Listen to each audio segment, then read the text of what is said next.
Hey there, in this video we're going to cover all mouse related settings and setup like mouse grip, sensitivity, DPI, and general posture. All this to help you improve in any FPS game, especially Overwatch. Let's get to it. Hello guys and welcome to the Dojo. This episode is describing different settings and explaining which are the pros and cons for different options that you can choose from when dealing with mouse related configuration. Please be aware that this video needs you to take action, as only you can tell what's a good setting for your style and setup. Should you have any questions during the video, post a comment or join our Discord server by clicking on the card right now. After this short disclaimer, let's discuss the importance of good mouse settings. Your in-game aim and character movements are mostly defined by the mouse movements, and a bit of keyboard control. Figuring out the best way to hold a mouse helps with fine control. Finding a good sensitivity allows you to be precise and versatile. Different FPS games call for different settings. For example, Counter-Strike can be called traditional in regards to mouse sensitivity, while Overwatch has a lot of vertical movement, so the common sensitivity is higher than in other games. You need to be able to land shots mid and long range, and be able to track a target's movement who is very close to you or jumping around you quickly. You want to be able to do all this with the same mouse settings, as that's how you can improve your muscle memory that helps with making sure that your aim is consistent. There are two terms for aiming used commonly: wrist aiming and arm aiming. Wrist aimers tend to have higher sensitivity and only move their wrist while aiming. They use a single point of support or two, one at the wrist and one at the elbow. Their hand rotates around the pivot point on the wrist in a waving motion. Using solely this technique is dangerous to your health, as it usually leads to wrist injury in the long run. This joint is not really intended for extended use. Also, it's hard to be precise like this due to the high mouse sensitivity that wrist aimers tend to use. It can be learned, of course, and you can get adjusted to it in time. You can see an example of how wrist aiming looks in the following video. Small movements of the hand in a waving motion, usually not lifting the mouse at all or just very slightly.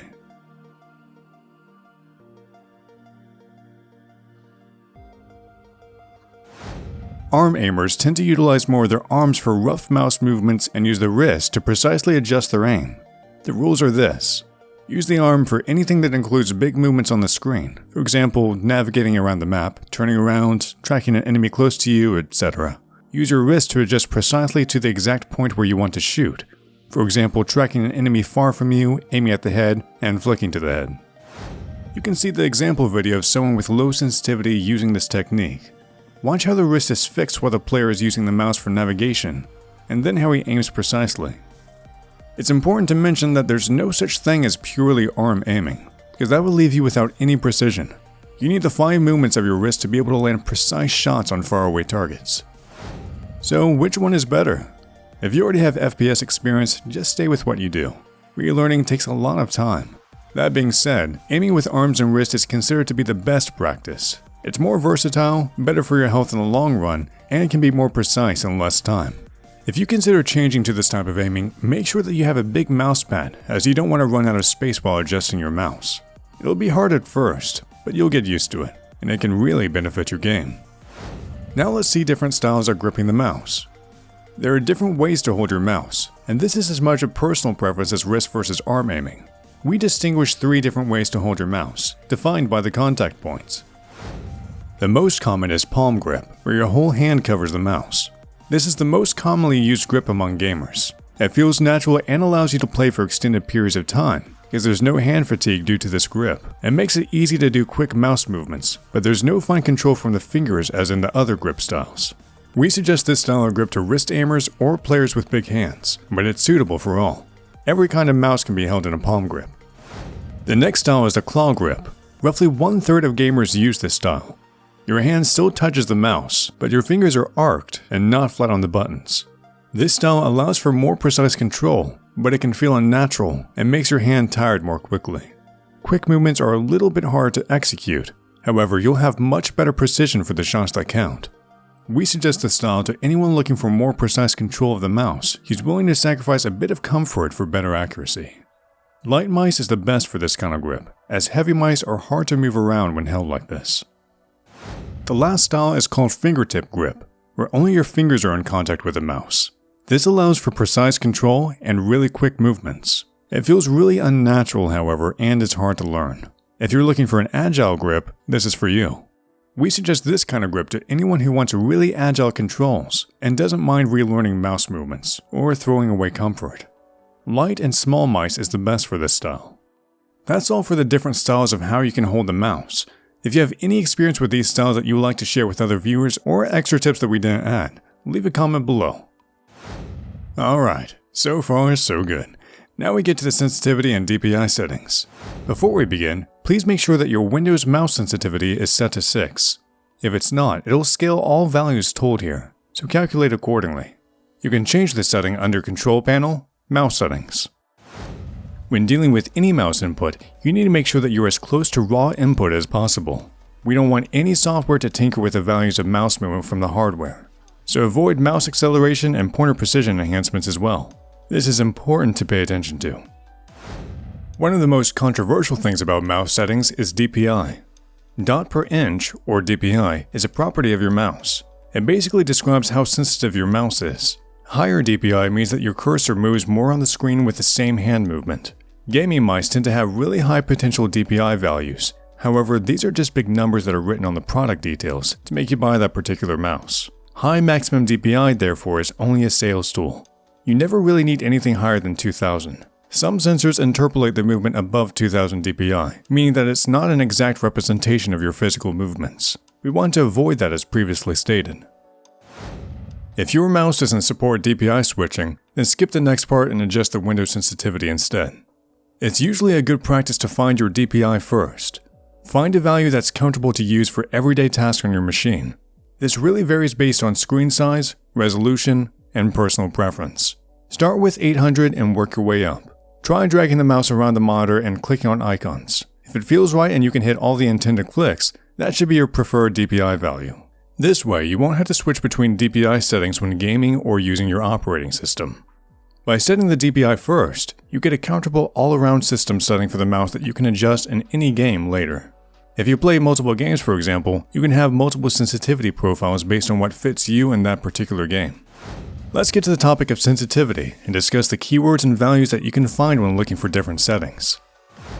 First of all, let's discuss centimeters per 360.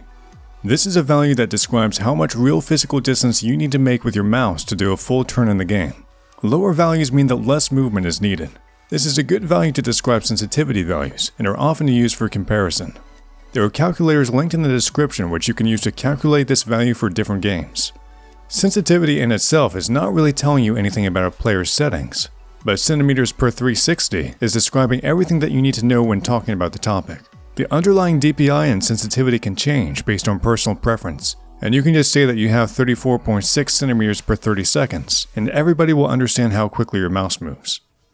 Your in-game sensitivity is a simple value describing your mouse movements. This is the last value that you need to find.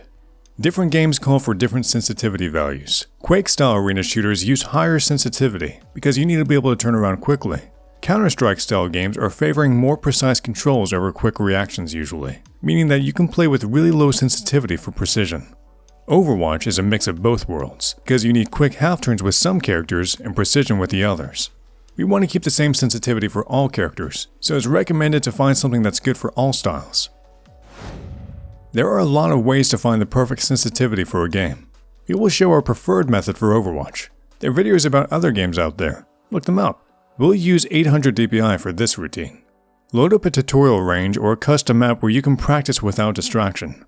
Finding your sensitivity takes a little bit of time, and you need to practice in a live environment later to make sure it fits you. First of all, we need to find a base value.